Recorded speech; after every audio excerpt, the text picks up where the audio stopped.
फजा बन चुकी पीटीआई के लोगों को भी कानून के कटहरे में लाकर ऐसी ही सजाएं होंगी। सहूलतकारों को भी नहीं बख्शा जाएगा।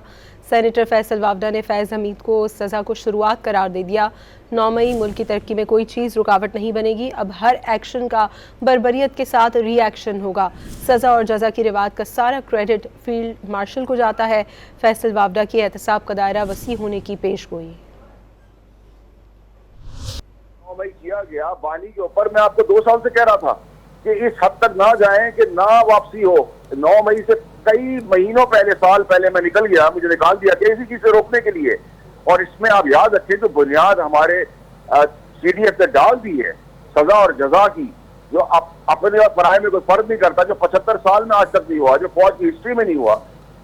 तो एक ताकतवर आदमी, एक लेफ्टिनेंट जनरल जो उस टाइम का था, जिसने बर्बरियत की, सियासत, जमहूरियत, रियासत, फौज, पब्लिक, मीडिया, किसी को नहीं छोड़ा गया। और याद रहे कि जब रेडियस बढ़ेगा तो आप क्लैरिटी होनी चाहिए कि बानी की भी मुश्किलात तबाही किस्म की आ गई है। जो मैं आपको कह रहा था, बर्बरियत का लफ्ज मैं यूज कर रहा था, उनके साथ जो फैसिलिटेशन में लोग थे उन सबका भी इंतसाब अभी होना है। ये 9 मई के अंदर सिर्फ और सिर्फ फौज और पॉलिटिकल पार्टी या बानी नहीं है, इसके अंदर और बहुत सारे लोग फैसिलिटेटर्स थे जो समझ रहे हैं कि हम के साइड पर हो गए।